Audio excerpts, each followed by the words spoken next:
Hi, welcome to Go Tell Mom. I'm Dianna Kelly, and I've been momming for several decades, including tending my fur babies, kids I gave birth to, kids I mentored as a broadcaster and college instructor, my kids' friends, and my friends. I'm not a psychologist or doctor, but I do know how to dig up advice from those who are, and that's what I'll share with you. If you have something to share with me, remark, comment, question, please comment below.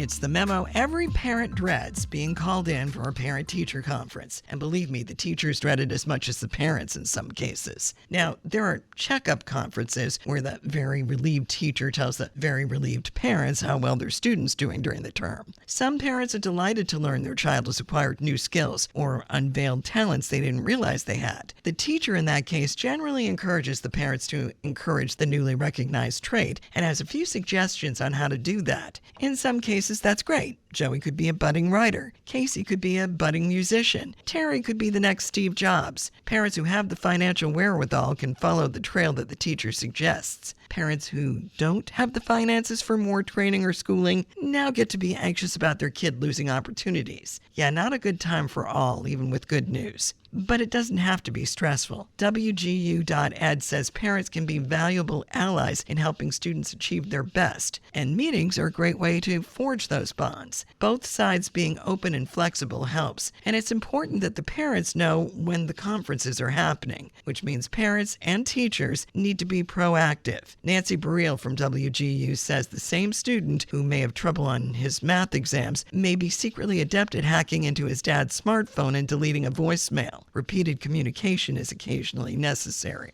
What do you do if there's a problem with your child learning? In most cases, you can work with the teacher on an action plan for your student, one that clearly lays out specific steps that the teacher, the parent, and the student will need to take in order for the student to be successful. For instance, if Gabriella doesn't complete essays because she had a difficult time writing instructions, her written action plan should include an agreement that she'll notify you when she needs help, and you let the teacher know and have the teacher meet with her to provide assistance. You as a parent will make sure that she spends time at home crafting her essay. Communication between you and the teacher is crucial to your child's success in class. Make sure your child's instructor knows the best way to reach you and you know the best way to contact the instructor. Keep in mind that your kid's just as anxious about this conference as you are. Lauren Fry from readingrockets.org points out that the parent-teacher conference brings together the most powerful adults in a child's life, and their attention is on that child. Yeah, kind of unnerving for the kid. Sometimes it's also unnerving for a parent. My mom told me years later that the first time she walked into my first grade classroom and greeted the teacher gave her a rueful smile and said, "Oh yes, Dianna is my challenge for this year."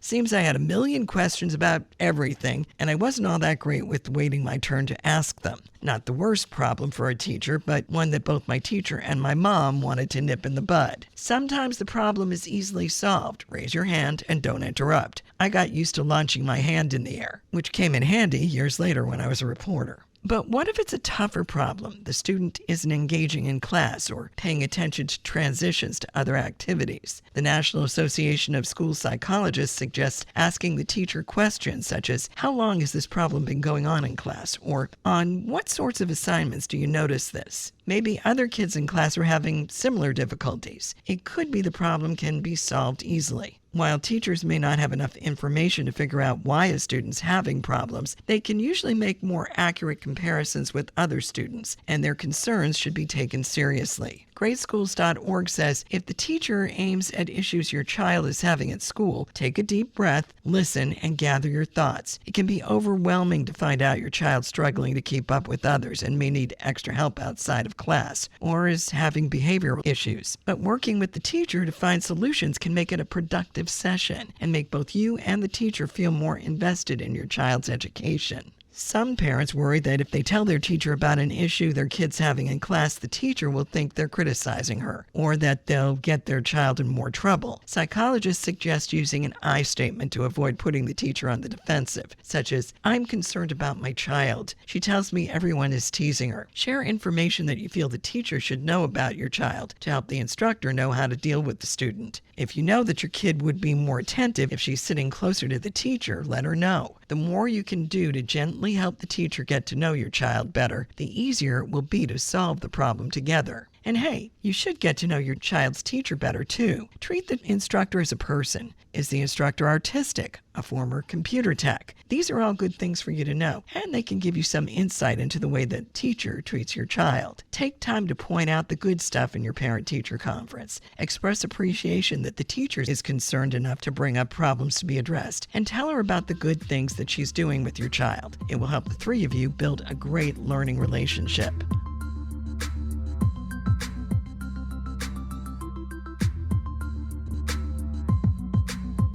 Dr. Sheri Waltz joining me right now, and we are having fun talking about parent-teacher conferences. And we've been on both ends of it, where you've had a parent come in and talk to you about a student, usually with the student sitting right next to them, and where we've been parents that have talked to teachers in conferences. Which end would you prefer not to be on in those cases? Definitely not the one where the parents are coming to talk to me. It can be kind of intimidating when that happens. I mean, as an instructor, because they ask more why questions than the student. I mean, the student will just sit there very docilely, even if they're never docile in class, and wait for you to address the parent. But when you're the parent addressing the instructor, it's a whole different ball game. I was thinking when I was a kid that it was terrifying to have my mom talk to the teacher, but as a teacher, having a mom talk to me would be a little bit more intimidating when it's one-on-one. When the parent's able to turn to the students and say, well, you were mentioning to me thus and such, it seems like the parent's less intimidated, let me put it that way. Yeah, I've never had a parent in a classroom situation come and talk to me, but through it being an advisor, yes. I get a lot of parents with their new yes. students coming in and doing that. So, but I've never had a parent, a current student of mine, come in and have an advising appointment. I guess closest one is sometimes in dual enrollment, but usually it's an email because I'm not on campus, so they can't come and find me or whatever, you know. But yeah. See, I will get emails from parents a lot of times asking about dual enrollment and can my son or daughter get into this class and what do they need to do to get to be part of that.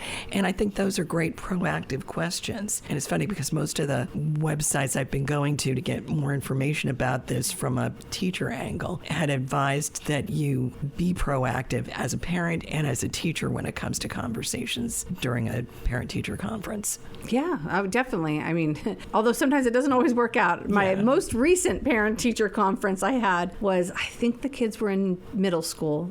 My kids have always been really good students, and I went to a parent-teacher conference, and the teachers looked at me and said, why are you here? And I said, well, because I'd like to know what my kids are doing in the classroom. Yeah. And they're like, oh, but your kid is a good student. I'm like, oh, yeah, but I want to know what they're doing. Right. They're a good student, but that doesn't mean I'm not interested in their academic performance and what's happening. I will say after that one, I never went back again. Now, my kids were probably quite happy because I was probably one of the few parents that went to it, other than the parents of the kids who were required to have their parents show up. Now, see, I was like, why wouldn't you want me here? Why wouldn't you want an involved parent? But I didn't get a lot of warm and fuzzies from them.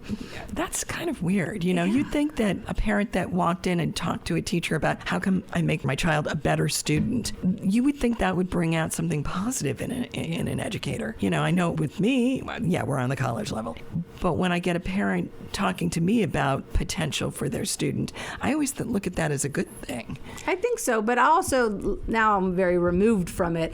I think probably just like all of us, right? We just get to that point sometimes where I think they were expecting the parents of the kids who needed to be there because they were failing or whatever. Right. And their focus was on that population. And I think their energy had to be exactly. And I think that. They probably just weren't prepared for the discussion. And I probably just threw them for a loop, you know?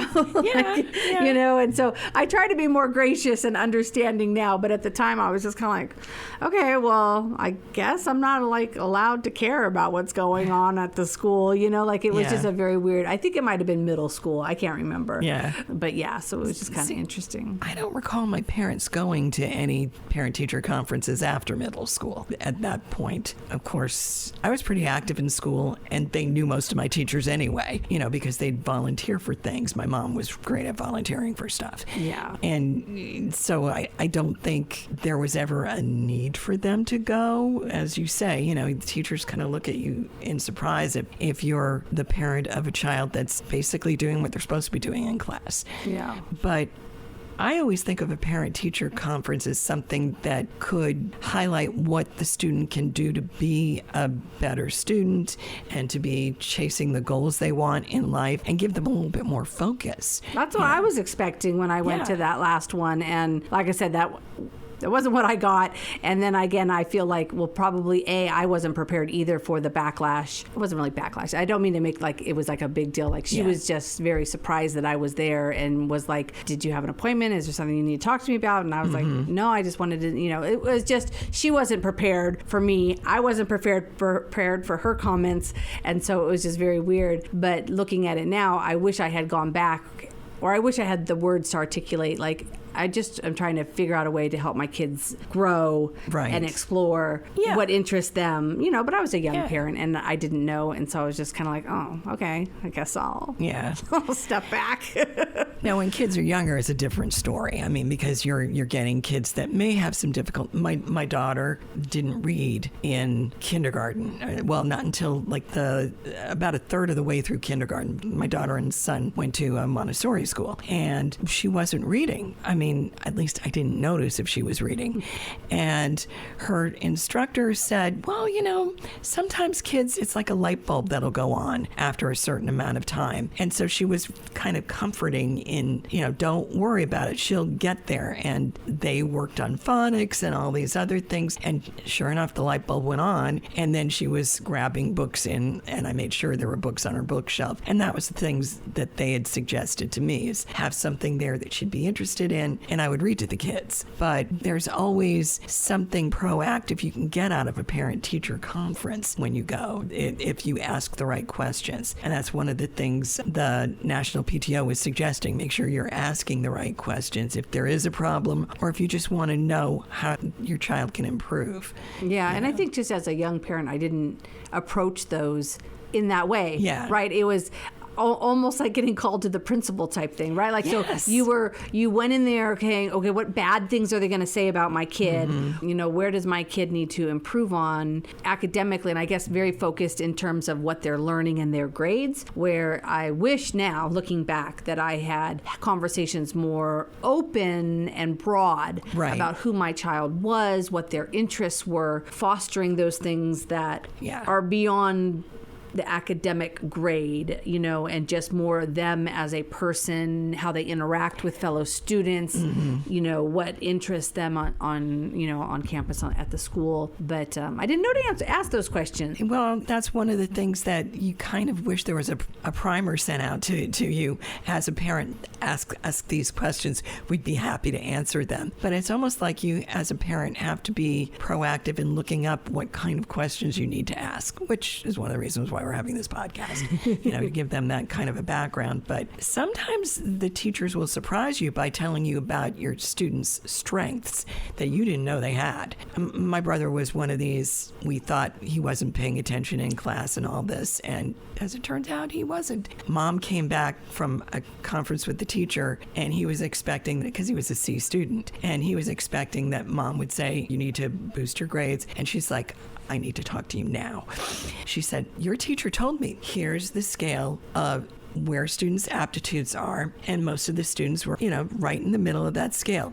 You're all the way at the end, way up there. And she's concerned because, no, she was mad, that here you are with this aptitude and you're only pulling C's because you're not paying attention in class. So he kind of got called to the carpet in that. And I mean, he's an airline pilot. You're dealing with altimeters and all this high-tech equipment that requires math. Yeah. And it's just natural to him. It's not something that if he was challenged by it, then he could do it. But he didn't have that challenge in school. All he saw was numbers.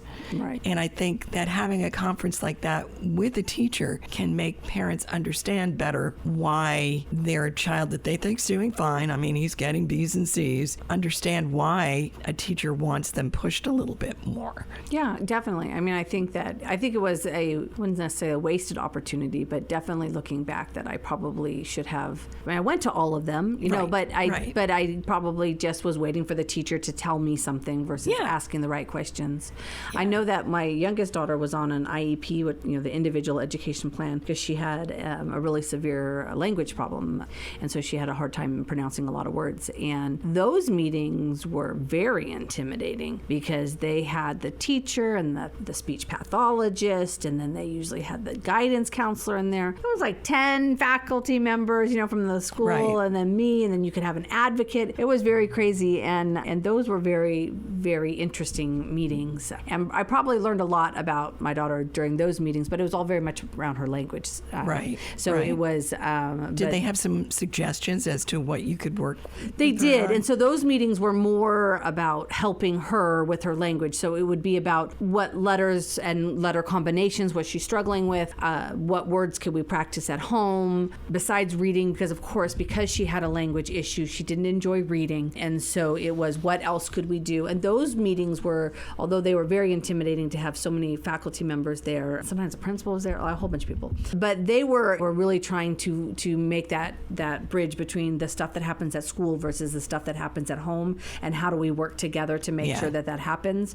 Whereas my experience in the parent-teacher conferences, it wasn't that way. It was just, and it could possibly be because, again, my kids were good students, so I don't know, but they were very much just, this is what she's doing, these are her grades, and, you know, on to the next one. A little bit more of a checkbox, like just, we had to do this parent-teacher conference, you've done it, now move on. Again, I don't fault the teachers because they probably were trying to conserve their time and energy for students that really needed those conversations. And maybe that's why when my daughter had the IEP, those were conversations where she needed that guidance, and we spent time in those meetings, and those happened, and, you know, they were every year, we had to have those meetings, and those meetings were definitely more focused on how we could work together. Right. Did she benefit from those kind of conversations? She did. She still has a little bit. Every once in a while, people will not place her. They won't know where she's from. Granted, we're originally from California, so we don't quite have the Southern accent that a lot of our, you know, friends and local people have.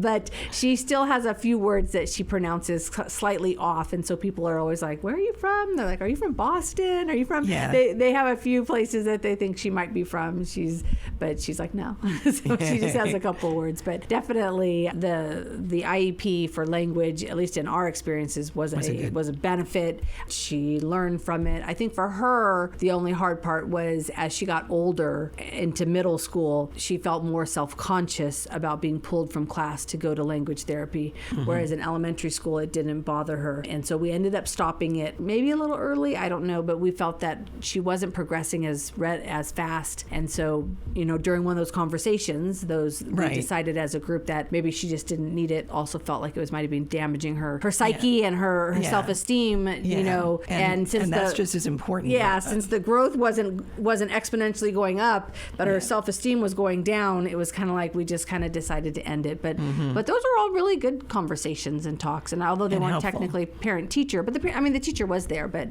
those were all very helpful. Yeah. I was a teaching assistant when my kids were little in both of their first grade classes, and I learned a lot from the way the teachers were working with the kids, so that when I got home, I could do a few things that would help them a little bit more. It opened my eyes a little bit more as to why they were doing the homework they were doing and studying the way they were. Because my work day started at 4 a.m, I was free to be able to spend the afternoon doing that.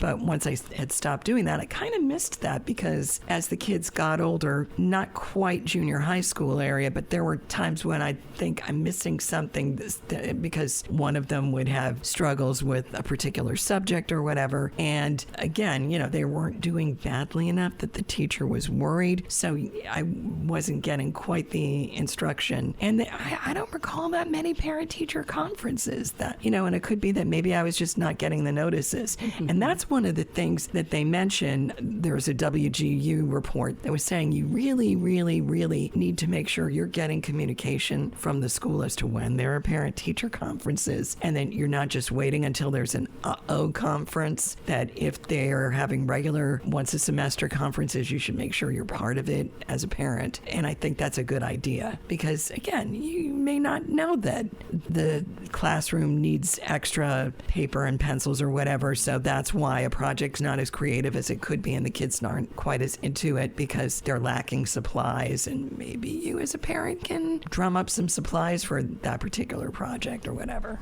Definitely. On TikTok, there's always, like around graduation, there's always those TikTok clips where it's like, this parent's upset because they didn't know their kid wasn't going to graduate, or they didn't know about whatever, and there were some consequences to it. And it, breaks my heart because I know the school has attempted to communicate, but sometimes it's not always in a way that the parents either access or can, or sometimes, it doesn't always work out that they know about it. And my heart just always breaks for that, because it's like, I know that the school tried, and I'm sure the parents are trying, but sometimes there's that disconnect, and sometimes we just don't know, when kids need more help than other times, and it's hard. It's hard. It's hard to be a parent, but teachers see your kids so much. They do, and I think they see them I wouldn't say very differently, but they see them differently than you see them as a parent. I think that they, at least my own kids, they interact differently with kids at school. They have, I wouldn't say quite a split personality, but they definitely have a different personality when they are at school, when they're with instructors that aren't me, versus when they're home. And so it's just such a wealth of information to learn about who your kid is when you hear it from an instructor, from their teacher, or maybe from, like in my kids' case, like the band teacher, when we would go and have meetings with them about band or about art, just because that was the direction my kids swayed. And it's just interesting to hear. It's very interesting to hear what they have to say, and things I wouldn't necessarily perceive as my kids' strengths.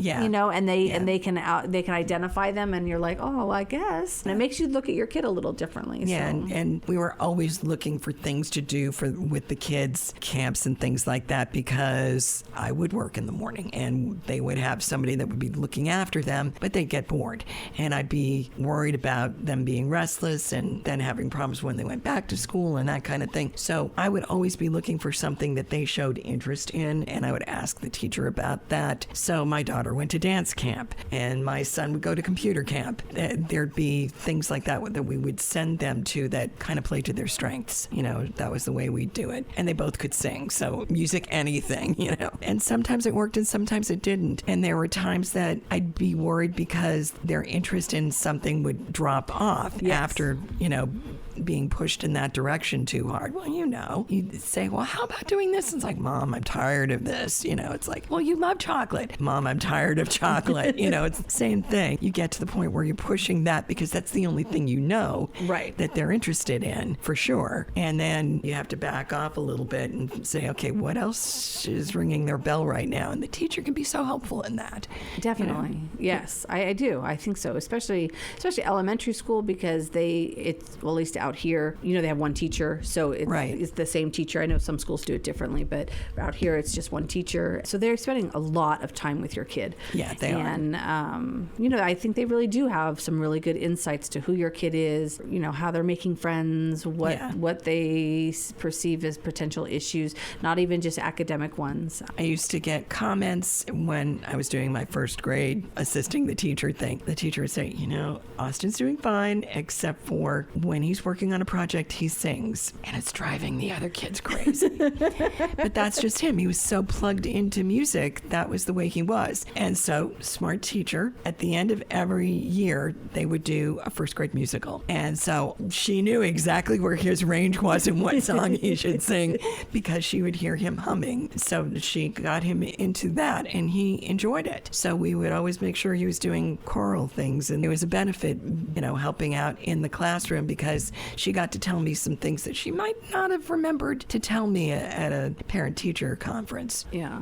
I think that, often, of course, if you listen to the news and everything, teachers get, really bad rap. Yes. Like they're definitely pressured from a lot of external sources to do certain things, to meet certain criteria and all that. And I think not do certain things. Yes, yeah. And so I really feel for them as professionals and as people. But I think that if you can partner with them from the very beginning and, try hard to be the one they ask for help, be the one that if they need something, they reach out to you. If they're missing a supplier, they need someone to come in, and as much as you possibly can, because I think that not only helps you guys forge a really good bond, but then it allows them to have honest conversations with you about your child too. So I think and it also lets you have an honest conversation with your child afterwards. Yeah, because sometimes you want to be like, oh, Johnny would never do that, but sometimes you're better. like, oh, yeah, because you've seen Johnny interact with Susie, and you know that's totally in the wheelhouse there. Exactly. You're like, yeah. I remember when my kid was really little. I think they were I don't even think it was preschool yet. I don't know. It was some type of maybe preschool or right before that. And we got called in. My child had bit somebody, and I was like, oh, okay. They're like, oh, you're not going to deny it? I said, no, it sounds like something she would do. I don't know what to tell you. I'm like, okay. I'm like, did she do it? She's like, well, we think she did. And I'm like, she's had okay. her tetanus shots. So. They're like, we think it was her. And I'm like, okay, it probably was. And I think they were expecting me to fly off the handle and be very upset about it. But I was like, okay, well, that's, she struggles with her speech. So when she gets really frustrated, unfortunately, she chooses other methods of lashing out. So I think that can happen too in the parent-teacher conference, though. I think, and again, as teachers who are just human beings, maybe it's very probably difficult for them to bring up serious issues about students and about their academics, their performance, and probably even their behavior, especially if a child hasn't been diagnosed with something. I mean, they're with your child, but they're not professionally able to make those types of diagnoses and things like that.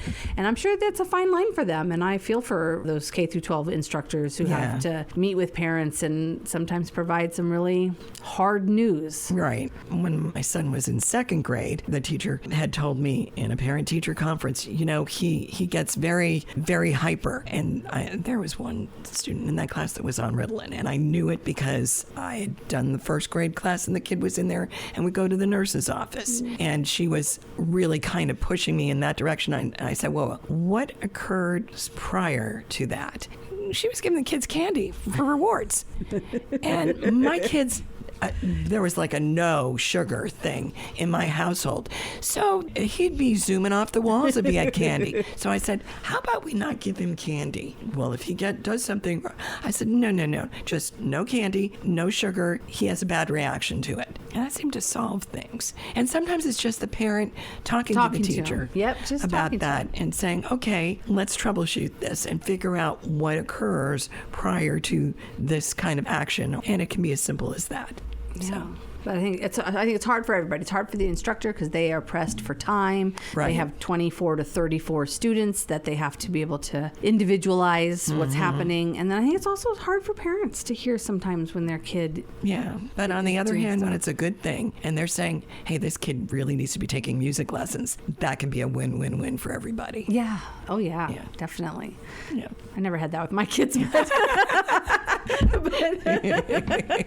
But there's always hope. There's always hope. Maybe I'll hear some good news. No, my kids always had nice things to say, but that's all good. Well, thank you, Sheri. I'm glad that we had a good conference about parent-teacher conferences here.